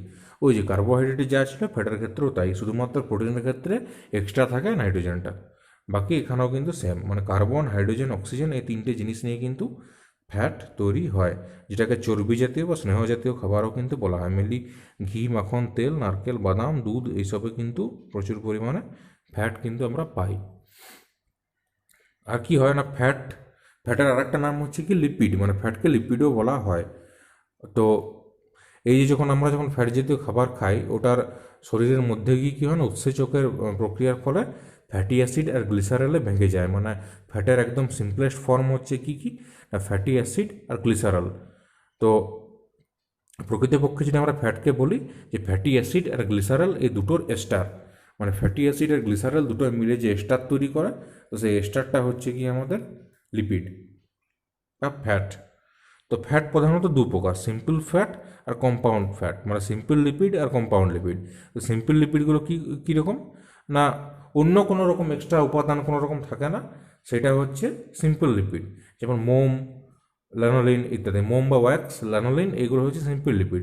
আর যৌগিক লিপিড কোনগুলো বা যৌগিক ফ্যাট কোনগুলো, যেগুলো ফ্যাট যখন কী হচ্ছে বা সিম্পল ফ্যাটটা কী করছে আর অন্যান্য বিভিন্ন রকম উপাদানের সঙ্গে যুক্ত হয়ে যৌগিক ফ্যাট তৈরি করছে। যেমন কী কী, ফসফোলিপিড, গ্লাইকোলিপিড, সালফোলিপিড। ফসফোলিপিড মানে এখানে ফ্যাটের সাথে ফসফরাস যুক্ত হচ্ছে। গ্লাইকোলিপিড মানে লিপিডের সাথে বা ফ্যাটের সাথে কী হচ্ছে গ্লুকোজ যুক্ত হচ্ছে আর বা কার্বোহাইড্রেট যুক্ত হচ্ছে। আর এখানে সালফোলিপিড মানে কি, মানে ফ্যাট বা লিপিডের সাথে সালফার যুক্ত হচ্ছে। এগুলো হচ্ছে যৌগিক ফ্যাট।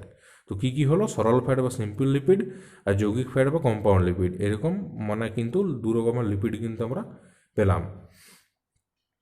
আর কি বললাম না যে মেইনলি ফ্যাটি অ্যাসিড আর গ্লিসারলের সমন্বয়ে গঠিত একটা এস্টার হচ্ছে কি আমাদের ফ্যাট।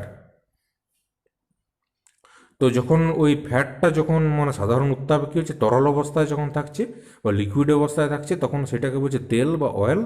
আর যখন ওটা কঠিন বা একটা নরম অবস্থায় থাকে তখন সেটাকে বলা হচ্ছে চর্বি ও ফ্যাট।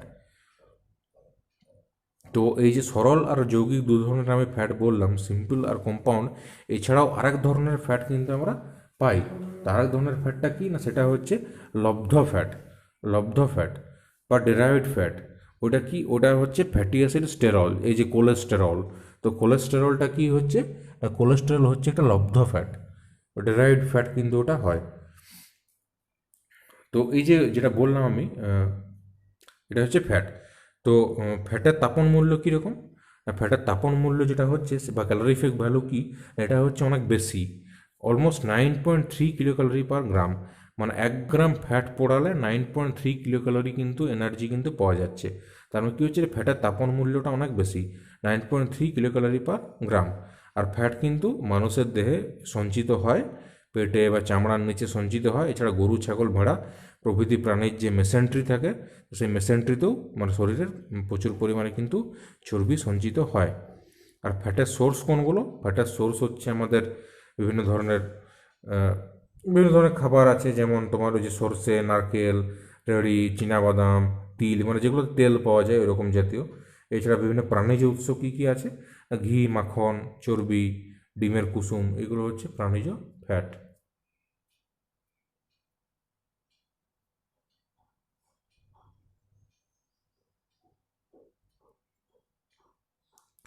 এই যে কি হচ্ছে এই জিনিসটা, যে এই যে একটা গ্লিসারল অণু ছিল, একটা ফ্যাটি অ্যাসিডের অণু ছিল, 3 অণু। তো গ্লিসারল আর ফ্যাটি অ্যাসিড একসাথে যুক্ত হয়ে গেল, দিয়ে ফ্যাট তৈরি করে দিল। এই যে এস্টারটা, মানে গ্লিসারল আর ফ্যাটি অ্যাসিড এই দুটো যুক্ত হয়ে যে এস্টার তৈরি করছে, সেটাই হচ্ছে ফ্যাট।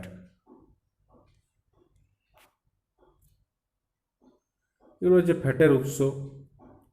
এই যে ঘি, চর্বি, মাখন, ডিম, নারকেল, বাদাম, এগুলো হচ্ছে সব ফ্যাটের উৎস, মানে এইসব থেকে কিন্তু ফ্যাট আমরা পাই। এই যে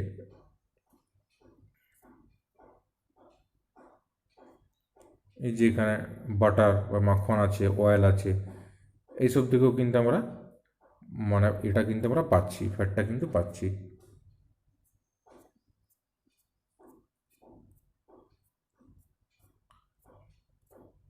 এখানে একটা জিনিস, এই যে এই যে দুটো এখানে দেখা যাচ্ছে দুটো রোগ, কোয়াশিওরকর আর ম্যারাসমাস। এই যে বাঁ দিকে হচ্ছে এই যে কোয়াশিওরকর আর এইদিকে হচ্ছে ম্যারাসমাস। এই দুটো রোগ কী হয় না, প্রোটিন জাতীয় খাদ্য যদি কেউ কম খায় বা প্রোটিন জাতীয় খাদ্যের অভাব ঘটে যায়, তাহলে কিন্তু এই দুটো রোগ দেখা যায়, কোয়াশিওরকর আর ম্যারাসমাস, প্রোটিন জাতীয় খাদ্যের অভাবে।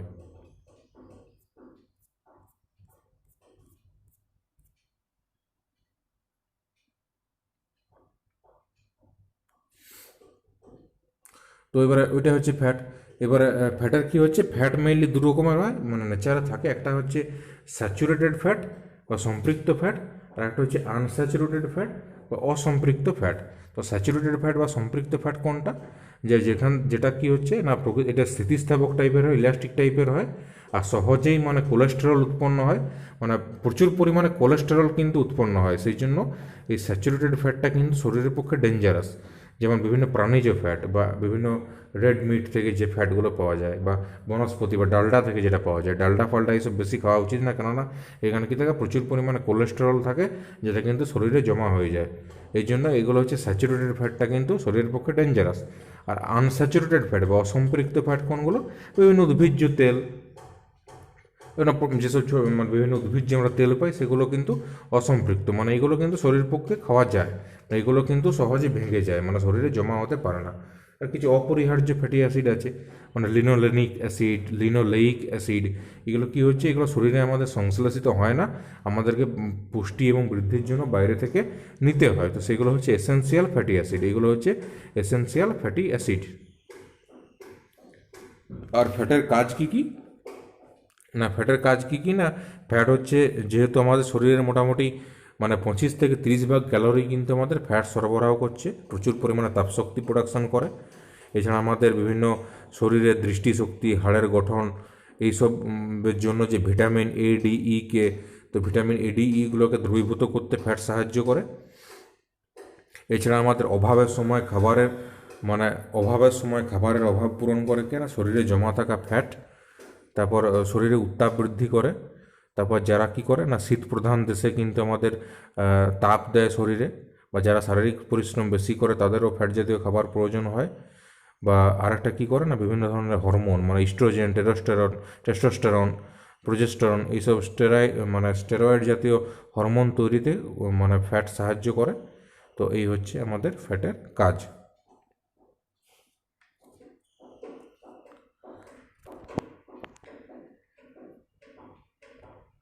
আরেকটা কী হচ্ছে না fat is usually found in foods that we use in cooking as spreads on bread and it also found in snacks and pastries.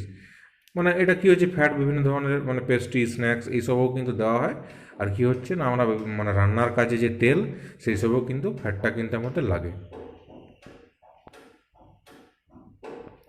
এরপরে কোলেস্টেরল তো বললাম এটা একটা ডেরাইভড ফ্যাট বা লব্ধ ফ্যাট। তো ওইটা কী হয় না it is essential for the brain, nerves and development of cells. It plays an important role in the forming of enzymes and hormones. Foods include cheese, milk, chicken, beef and fish. ওই যে cholesterol যেটা বললাম বিভিন্ন প্রাণীজ fat পাওয়া যায়। তো কোলেস্টেরলটা কী না কোলেস্টেরল হচ্ছে একটা গুরুত্বপূর্ণ স্টেরল। ওটা আমাদের রক্তে প্রয়োজন হয়, মানে আমাদের রক্তে মোটামুটি 100 মিলিলিটার রক্তে অলমোস্ট 150 থেকে 250 মিলিগ্রাম কিন্তু কোলেস্টেরল থাকে। মানে 100 মিলিলিটার রক্তে কী হচ্ছে 150 থেকে 250 মিলিগ্রাম কোলেস্টেরল থাকছে।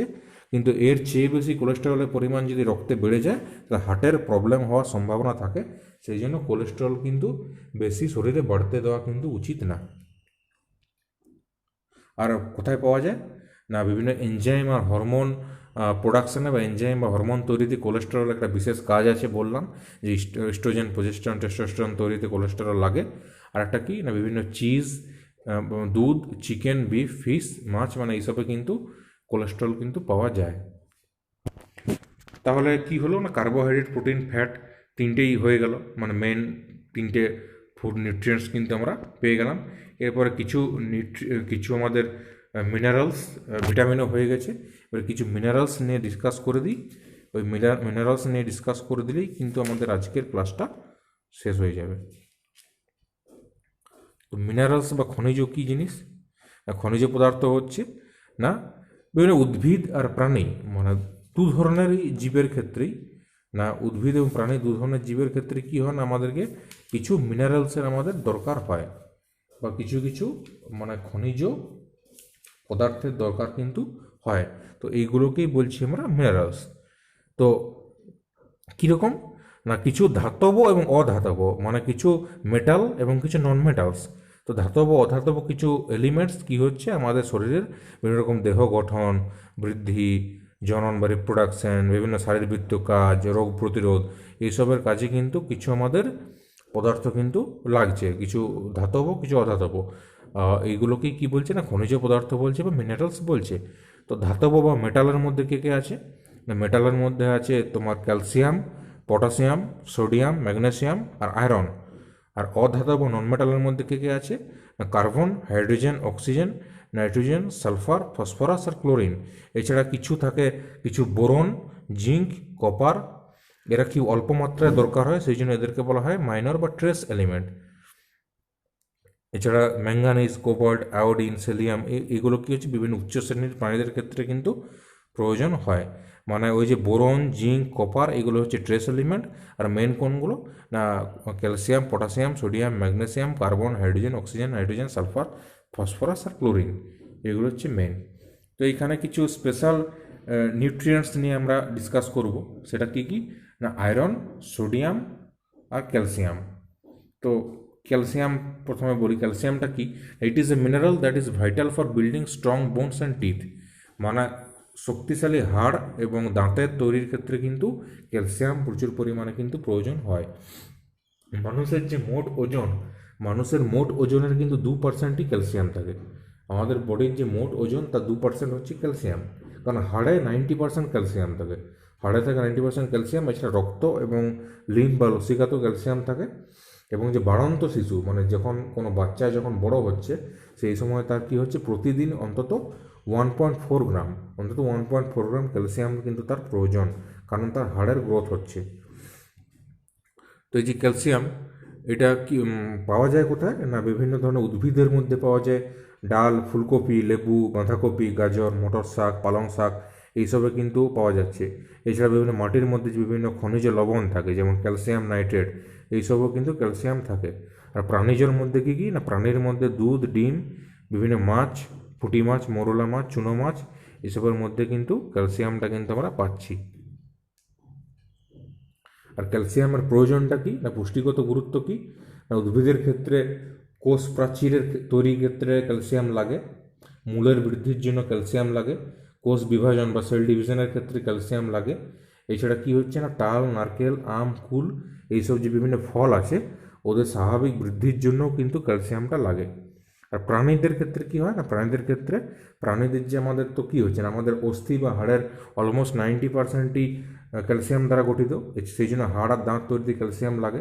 এছাড়া মাংসপেশির বিভিন্ন সংকোচন প্রসারণ মানে কন্ট্রাকশন রিট্রাকশনের জন্য ক্যালসিয়ামের দরকার হয়। এছাড়া রক্তের যে অ্যাসিডিটি কমানোর জন্য, এছাড়া স্নায়ুর আমাদের যে নার্ভ ইম্পালসের জন্য, এইসবের জন্য কিন্তু আমাদের ক্যালসিয়ামের দরকার হয়। মানে ক্যালসিয়াম হচ্ছে এতটাই ইম্পর্ট্যান্ট। আর মেন সোর্স এইগুলো কী কী, যে also needed to our nerves, muscles, works and heart, মানে মাসেল, নার্ভ এবং হার্টের ক্ষেত্রে লাগে। এছাড়া যে বিভিন্ন pudding, milk, yogurt, tofu, ক্যান্ড fish, এছাড়া ফ্রেশ যে লিফি বিভিন্ন ধরনের সবুজ শাকসবজি আছে, মাছ, এইসবের মধ্যে কিন্তু আমরা ক্যালসিয়াম পাই। আর এটা কী হচ্ছে যে যখন ক্যালসিয়াম শরীরে কমে যায়, তো ক্যালসিয়ামের অভাবে একটা রোগ হয়, সেটা কি অস্টিওপোরোসিস, মানে একটা হাড়ের একটা রোগ, মানে হাড়গুলো দুর্বল হয়ে যায়, রোগটা কি অস্টিওপোরোসিস। তো এটা হচ্ছে ক্যালসিয়াম। এরপরে চলে যাব আয়রনে। আয়রনটা কি, it is a constituent of our red blood cells. আমাদের যে লোহিত রক্তকণিকাতে, সেখানে কিন্তু আয়রন প্রচুর পরিমাণে আমাদের প্রয়োজন হয়, কারণ আমাদের যে হিমোগ্লোবিন থাকে, সেই হিমোগ্লোবিনটা কিন্তু আমাদের তৈরি হয় ব্লাড থেকে। ওই আমাদের হিমোগ্লোবিনটা তৈরি হয় আয়রন দিয়ে, কারণ হিমোগ্লোবিনে যেটা হিম মানেই তো আয়রন। তো আয়রন ছাড়া কিন্তু হিমোগ্লোবিন তৈরি হবে না। আর এই হিমোগ্লোবিন কী করে না, অক্সিজেন পরিবহন করে। কী করে না, its function is to carry oxygen from our lungs to organs, মানে আমাদের ফুসফুস থেকে শরীরের বিভিন্ন অংশে অক্সিজেন সরবরাহ করে। তো সেই জন্য আমাদের কিন্তু লাগছে, হিমোগ্লোবিনটা কিন্তু দরকার। আর মানে মাসেলস এবং সেলেও কিন্তু আমাদের এখানে কিন্তু সাপ্লাইটা হচ্ছে। তো সেই জন্য আমাদের আয়রন কিন্তু প্রচুর পরিমাণে দরকার। তো আয়রনের কীরকম না, আমাদের যে ব্লাড থাকে, তো ব্লাডে মোটামুটি 100 মিলিলিটার রক্তে মোটামুটি 8 থেকে 10 মিলিগ্রাম কিন্তু ব্লাড থাকে, মানে আয়রন থাকে। মানে 100 মিলিলিটার যদি রক্ত হয়, 100 মিলিলিটার রক্তে কী হচ্ছে না, আমাদের লোহার পরিমাণ থাকে 8 থেকে 10 মিলিগ্রাম। আর এছাড়া লিভার, স্প্লিন, বোন বা হাড়, এইসব জায়গাতে কিন্তু আয়রন সঞ্চিত থাকছে। একটা সুস্থ সমর্থ লোকের প্রত্যেক দিন প্রায় 10 থেকে 12 মিলিগ্রাম আয়রন প্রয়োজন হয়। প্রত্যেক দিন অন্তত 10 থেকে 12 মিলিগ্রাম আয়রন কিন্তু লাগে। এছাড়া বিভিন্ন ফেরাস সালফেট, ফেরিক সালফেট, এছাড়া বিভিন্ন উদ্ভিজ্জ সোর্স থেকেও কিন্তু আয়রন পাওয়া যায়। আর কি হচ্ছে না, উদ্ভিদের ক্ষেত্রে ফুলকপি পাতা, নিম পাতা, নোটে শাক, এইসব থেকে পাওয়া যাচ্ছে। এছাড়া ডুমুর, কাঁচকলা, থোড়, মোচা, এইসব থেকেও আয়রন পাওয়া যায়। আর প্রাণীজের মধ্যে কি হয় না, মাছ, মাংস, ডিম, দুধ থেকে কিন্তু প্রচুর পরিমাণে কিন্তু আয়রন কিন্তু আমরা পাওয়া যায়। আর আয়রনের কাজ কী কী না, ওই যে শ্বসনের সময় সাহায্য করে, এনজাইম তৈরিতে সাহায্য করছে, হিমোগ্লোবিন তৈরিতে সাহায্য করে, বা লোহিত রক্তকণিকার পুষ্টির ক্ষেত্রে আয়রন লাগে। এছাড়া সাইটোক্রোম অক্সিডেজ, যেটা ওই এনজাইম তৈরিতেও কিন্তু আয়রন লাগে। আর যদি আয়রনের অভাবে কী হয়, উদ্ভিদের ক্ষেত্রে ক্লোরোসিস রোগ হয়, মানে পান্ডু রোগ হয়। এছাড়া কিন্তু আমাদের হিমোগ্লোবিন যদি কমে যায়, তাহলে কিন্তু অ্যানিমিয়া বা রক্তাল্পতা রোগ কিন্তু আমাদের আয়রনের অভাবে মানুষের ক্ষেত্রে দেখা যায়। এইসব কিন্তু আমাদের প্রবলেম হতে পারে। বা অ্যানিমিয়া হলে কি হয়, হাত পা ফুলে যায়, চোখ ফ্যাকাশে হয়ে যায়, মাথা ঘোরে, এইসব নানা রকমের প্রবলেম কিন্তু আমাদের হয়। এটা হচ্ছে আয়রন। এটা পাওয়া যাচ্ছে কোথায় মেইনলি, বিভিন্ন রকমের স্পিনাচ মানে পালং শাক, সয়াবিন, এটা বিভিন্ন লিফি বিভিন্ন রকমের সবুজ শাকসবজিতে কিন্তু আয়রনটা পাওয়া যাচ্ছে। আর লাস্ট কিনা sodium, foods like milk and fresh vegetables contain sodium, lack of sodium might lead to high blood pressure. মানে আমাদের কি হচ্ছে না, বিভিন্ন রকমের দুধ আর ফ্রেশ যে শাকসবজি, তাতে কিন্তু সোডিয়াম থাকছে। আর সোডিয়ামের অভাবে কি হয়, কিন্তু প্রচুর পরিমাণে আমাদের ব্লাড প্রেশার কিন্তু বেড়ে যায়। মানে এটা সোডিয়াম খুবই একটা ইম্পর্ট্যান্ট একটা আমাদের উপাদান। মানে প্রত্যেক দিন একটা সুস্থ সমর্থ একটা লোকের অলমোস্ট 10 থেকে 15 গ্রাম কিন্তু আমাদের সোডিয়াম প্রয়োজন হয়। অলমোস্ট 10 থেকে 15 গ্রাম সোডিয়াম কিন্তু আমাদের প্রয়োজন হয় একটা লোকের প্রত্যেক দিন। আর খাবার তো এগুলো বললাম যে উদ্ভিজ্জের মধ্যে বিভিন্ন রকমের খাবারের লবণ মানে খাদ্য লবণ, মূল জাতীয় বিভিন্ন শাকসবজি, স্পিনাচ মানে পালং শাক এইসব থেকে পাচ্ছি। আর প্রাণীজের মধ্যে কি কিনা বিভিন্ন ধরনের সামুদ্রিক মাছ, সামুদ্রিক মাছ থেকে আমরা সোডিয়ামটা পাই। আর এর পুষ্টিগত গুরুত্ব কি সোডিয়ামের, না সোডিয়াম কি করে, এটা একটা মিনারেলস, তো আমাদের শরীরে জলের ভারসাম্য রক্ষা করে। আর উদ্ভিদের ক্ষেত্রে উদ্ভিদের সার্বিক বৃদ্ধিতে সাহায্য করে। আর আমাদের শরীরে কি হচ্ছে না, আমাদের যে রক্তরস, প্লাজমার যে অ্যাসিডিটি আর অ্যাসিডিটিটাকে মেনটেন করে, মানে ওটাকে ব্যালেন্সড করে। আমাদের পেশি যে মাসেলসের যে সংকোচন প্রসারণ ক্ষমতা, সেইখানে সোডিয়াম লাগে। এছাড়া আমাদের নার্ভ ইম্পালসের ক্ষেত্রে সোডিয়াম লাগে। এছাড়া পাকস্থলিতে যে আমাদের হাইড্রোক্লোরিক অ্যাসিড তৈরি হয় HCl, তো এটা উৎপাদনও কিন্তু সোডিয়াম লাগে। আর সোডিয়াম যদি ঠিকঠাক করে না পাই তাহলে কী কী প্রবলেম হয়, বিভিন্ন আমাদের মাংসপেশিতে টান ধরে, পেশির খিঁচুনি হয়, শরীরে ফ্যাটের পরিমাণ প্রচুর কমে যায়, স্বাভাবিক বৃদ্ধি বা গ্রোথ কিন্তু সাপ্রেসড হয়ে যায়, প্রবলেম হয়ে যায়। এছাড়া আমাদের ফুসফুসের রোগ হয়, বিভিন্ন চোখের মানে উন্ড দেখা যায় বা চোখে ক্ষত দেখা যায়, নার্ভের বিভিন্ন রকম প্রবলেম কিন্তু আমাদের দেখা যায়। এইগুলো সোডিয়ামের অভাবে কিন্তু এই প্রবলেমগুলো কিন্তু আমাদের হয়। তাহলে এই হচ্ছে আমাদের ব্যাপার। নেক্সট,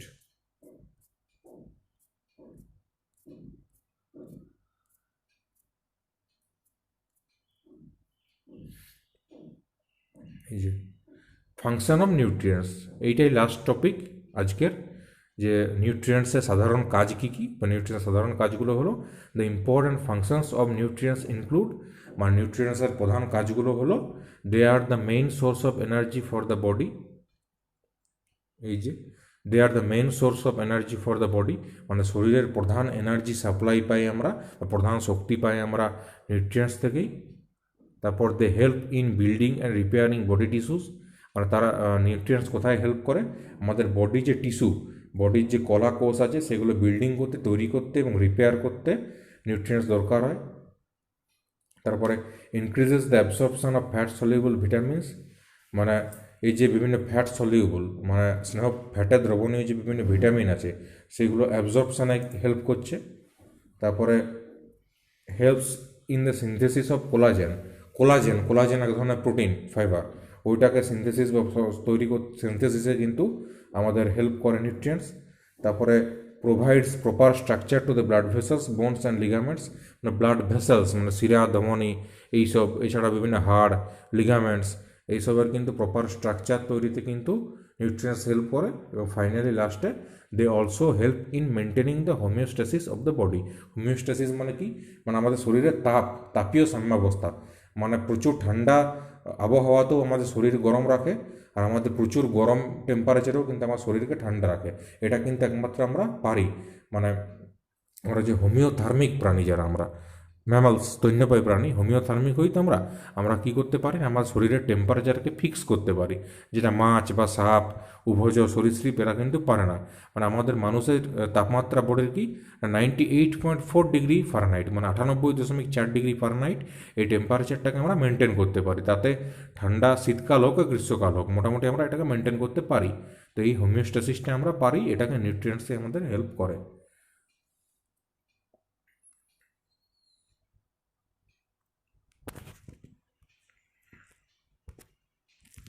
তাহলে কি হলো না, আজকের মতো ক্লাসটা এখানেই শেষ হলো।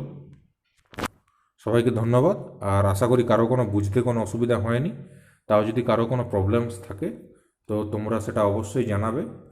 আর যদি কারো কোনো কনফিউশনস থাকে তো সেইগুলো আমরা অবশ্যই পরে ক্লিয়ার করে দেব। তো আজকের মতো তাহলে কি হলো না, এই যে নিউট্রিয়েন্টস, এই যে ক্লাসটা এখানেই শেষ হলো। Thank you.